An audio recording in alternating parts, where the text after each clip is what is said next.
Pessoal, esse é o primeiro vídeo deste novo canal, que, como vocês podem notar, eu não sou o youtuber padrão que vocês estão acostumados a ver. Então, quem sabe eu vou inaugurar essa nova tendência dos youtubers da terceira idade, né?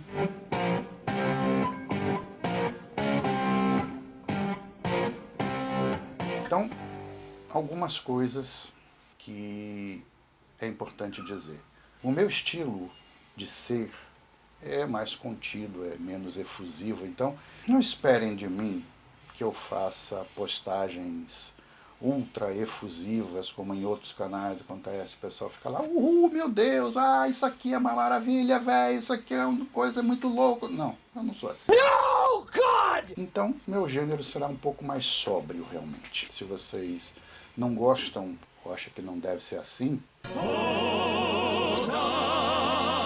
paciência. Mas eu espero que exista gente suficiente aí que não se importe ou que ache até interessante esse meu modo de ser e que isso não seja nenhum fator para espantar a audiência. Em primeiro lugar, uma apresentação. Eu sou engenheiro eletricista, me formei pela Universidade Federal da Bahia em 1982, mas desde 1980 eu já tinha começado a trabalhar com informática, mais especificamente com desenvolvimento de aplicações ambiente mainframe e IBM, usando a linguagem COBOL. E trabalhei nisso durante algum tempo. Depois, já uns 2 anos e meio para 3 anos depois disto, eu acabei derivando para a área de suporte técnico de mainframes, cuidando de sistemas operacionais, principalmente. Depois disso, ou por causa disso, eu acabei passando por várias empresas. Inicialmente foi uma siderúrgica, depois banco, depois metalurgia, finalmente telecomunicações. E na área de telecomunicações eu fiquei realmente até me aposentar.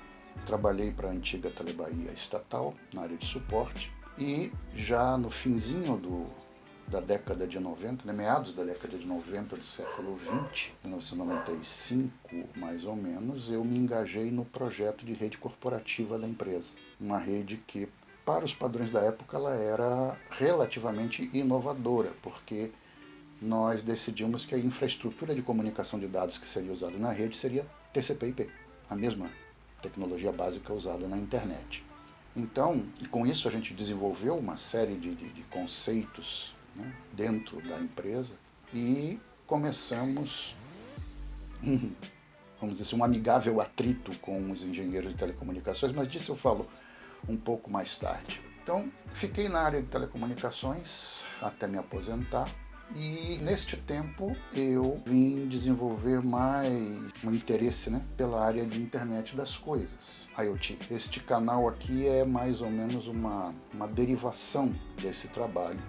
E eu espero com esse canal aqui ser útil para a disseminação de conhecimento e também promover um debate ou de uma situação que eu já vi no passado acontecer e eu suspeito que talvez esteja acontecendo agora com relação à IoT. As duas situações passadas que eu vivi, que eu estive diretamente envolvido, e curiosamente estive envolvido em lados, digamos assim, opostos destas disputas. Uma foi a disputa mainframes versus PCs, computadores pessoais.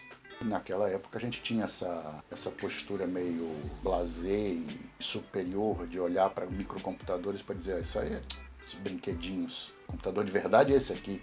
Mais tarde, aí já quando trabalhando na área de rede corporativa e dentro de uma empresa de telecomunicações, e a essência dessa disputa, ela pode ser vista até hoje, existe na internet, você pode procurar no Google, pelo artigo da revista Wired, chamado Bellheads versus Netheads, que basicamente mostra como se iniciou toda uma discussão sobre quem seria a tecnologia dominante para a comunicação de dados nas estruturas que se viam naquela época como o futuro das redes de comunicação, de serviços de telecomunicação. Existia a internet nascente e existia toda a estrutura legada da rede de telefonia que, digamos assim, segregava uma parte da sua capacidade para um uso especializado, que era a comunicação de dados por parte das empresas. E tinha algumas iniciativas na área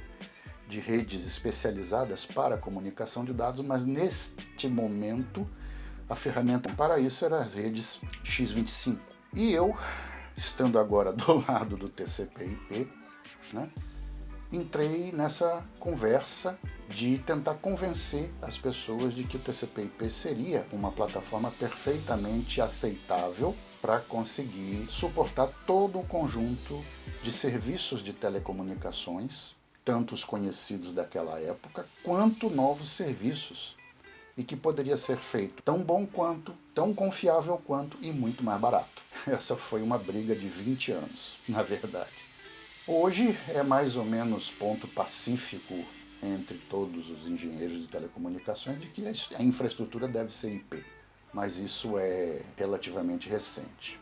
Em alguns casos, não tenho certeza agora exatamente, que não estou acompanhando diretamente o dia a dia das empresas, mas até bem pouco tempo atrás, nas redes celulares, por exemplo, o serviço de voz não era sobre IP. Na telefonia fixa isso já tinha migrado há algum tempo para voz sobre IP, mas na telefonia móvel o serviço de dados ia pela rede 4G. Mas o serviço de voz continuava sendo cursado pela rede 3G. Não sei se isso já mudou, espero que tenha mudado. Certamente para a rede 5G terá que mudar, mas é uma coisa ainda a ver, vou ter que pesquisar um pouquinho para descobrir isso.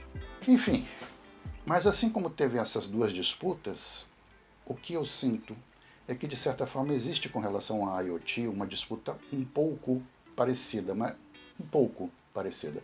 Existe toda uma cultura já estabelecida sobre como se devem fazer redes profissionais de sensores e controladores de sensores para automação, seja industrial, seja comercial, seja de serviços. E eu, dentro dessa comunidade, eu percebo que existe uma certa tendência a olhar plataformas como Raspberry Pi, Arduino, como coisas que são muito mais voltadas para o público do faça você mesmo, para hobbyistas, mas não são ferramentas para uso profissional. Bom, o principal objetivo deste canal é provar o contrário. Vamos tentar projetar para vocês que estão assistindo um posicionamento de IoT, de ferramentas de IoT, como uma alternativa para os modelos tradicionais de automação industrial, comercial e de serviços, para o uso profissional nesses ambientes.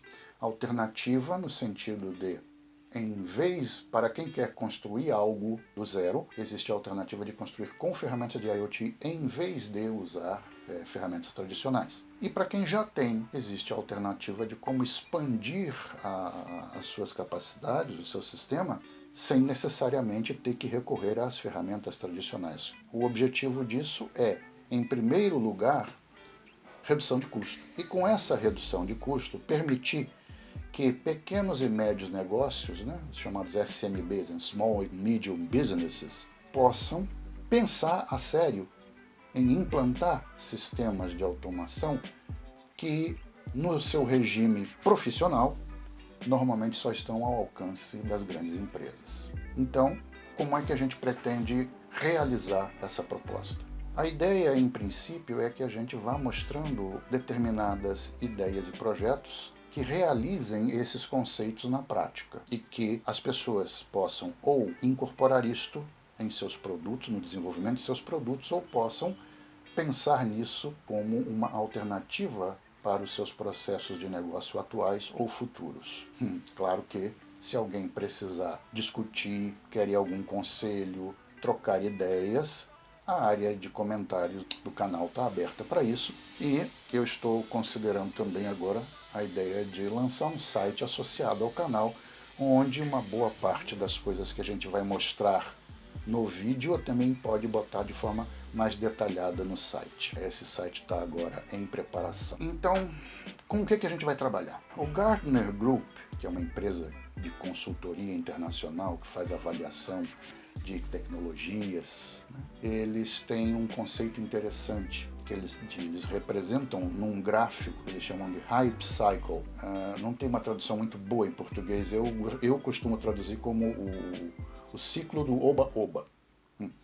Como é que isso funciona? A curva, como vocês podem ver, começa com algum fator, alguma situação que serve como um gatilho de inovação, ou seja, alguma nova tecnologia por um processo de inovação surge no mercado. Ao surgir, ela começa a atrair a atenção de comentaristas especializados ou não, revistas, simpósios. E aí o hype em torno dessa tecnologia vai subindo, vai subindo, vai subindo, até que ele atinge um momento que é o chamado pico das expectativas infladas. É aquele momento em que a tecnologia é louvada como se ela fosse a oitava maravilha da Terra, a segunda melhor coisa do mundo. A primeira eu não lembro bem o que é não, mas essa com certeza é a segunda. E que ela só não faz chover, que se fizesse chover seria a redenção do Nordeste brasileiro. Bom, aí as pessoas vão descobrindo que nem tudo naquela tecnologia são maravilhas, que em vários casos de uso ela não encaixa bem ou até mesmo atrapalha. E aí você tem toda uma descida de hype, né, em que se fala menos e menos dessa tecnologia, porque ela caiu de moda. Aliás, esse é um problema que a gente vai esbarrar de vez em quando aqui nesse canal, que é a necessidade que determinados profissionais ou empresas têm de ser buzzword compliant. Basicamente, todas as tecnologias que chegam nesse ápice do pico de expectativas infladas, elas viram o que se chama de uma buzzword, né? Uma palavra-chave nas publicações, nos comentários e tudo mais. Então, todo mundo que quer parecer moderninho tem que incorporar aquela terminologia no seu discurso, nas suas descrições de feature de produto. E aí se fala, não, porque estamos incorporando isso e aquilo outro e tal coisa. E vocês vão observar que existem vários casos desse daí. Mas, enfim, uma vez passado esse pico de hype, você cai, até que chega num nível mínimo que é o chamado Vale da Desilusão, onde ninguém mais acredita naquilo, as pessoas acham que realmente aquilo não era nada daquilo que foi originalmente apregoado e não vale a pena gastar tempo com isso não. A tecnologia meio que entra na sombra, vai para baixo da superfície, né? Cai abaixo do radar da mídia. Mas você começa a identificar, várias empresas e pessoas vão começar a identificar os casos de uso onde aquela tecnologia realmente ajuda, onde ela realmente se aplica e onde ela agrega valor. E aí você entra na chamada rampa do esclarecimento, da iluminação, até que finalmente você consegue encaixar aquilo dentro do mainstream de tecnologias utilizadas na praça e você chega no chamado platô de produtividade. Neste canal aqui, idealmente eu quero trabalhar com vocês com produtos que já estejam ou na rampa da iluminação ou que já tenham atingido o platô da produtividade. Não significa que aqui ou ali a gente não vai fazer menção a tecnologias ou produtos ou técnicas que estejam, digamos assim, lá pelo pico das expectativas infladas. Vocês também, querendo que determinada tecnologia, produto, etc., seja objeto de comentário aqui do canal, é só também usar a área de comentários do canal, solicitando isso, que eu vou avaliar, vou olhar os comentários, vou avaliar e vou, na medida do possível, ver como é que eu posso encaixar isso dentro da nossa proposta aqui. E eu pretendo também fazer uma pequena sessão ao fim dos próximos vídeos, onde os comentários sobre vídeos anteriores, os mais relevantes, os mais significativos, eu vou dar uma resposta explícita aqui no vídeo. Então, quem são principalmente essas ferramentas que a gente pretende trabalhar? Como single board computer, ou seja, como plataforma de computação básica que a gente deve utilizar, eu estou propondo o Raspberry Pi na sua versão 3B Plus ou até mesmo na versão 4. Fiz uma encomenda de um Raspberry 4 e aí vamos avaliar o quanto ele faz diferença em termos de performance. Eu imagino que, como o processador vem mais parrudo e com mais memória, tem grandes chances de a gente conseguir um salto de performance para poder, digamos assim, poder acomodar sistemas mais complexos, com, né, um conjunto de sensores mais amplo e variado, e nós vamos estudar isso também. Mas então vamos ficar com Raspberry Pi, seja na versão 3B Plus ou na versão 4B já, né? E na área de PLCs, vamos usar Arduino, sim, mas até porque, do ponto de vista de comunicação de dados, a minha preferência é por não reinventar a roda. Aliás, de uma maneira geral, nós neste canal não vamos reinventar a roda. Se já existe uma solução que é adequada, que está na praça, nós vamos simplesmente utilizar ela e incorporar nos nossos projetos. Então, quando se trata de comunicação de dados, eu não vou atrás de alguma tecnologia, a não ser que existam especificidades concretas da implementação, da realidade de implementação de um projeto, que exijam outro tipo, mas de uma maneira geral eu vou preferir ou Ethernet, seja na sua variante sem fio, Wi-Fi, seja na variante cabeada. E aí também com a possibilidade de ser ou a 100 megabits por segundo ou a 1000 megabits por segundo, dependendo da realidade. Para o desenvolvimento de aplicações, em alguns casos nós vamos usar aplicações de código aberto que já estão disponíveis na praça. A principal delas que eu vou explorar, e esse provavelmente deve ser o objeto do nosso próximo vídeo, é um software chamado SCADA-BR. Vamos discutir o conceito do que é um sistema SCADA, do SCADA-BR em particular, e de como a gente vai implementar o servidor SCADA-BR usando um Raspberry Pi como plataforma. E depois, em cima dessas ideias, vamos agregando novos conceitos, novas ideias sobre comunicação.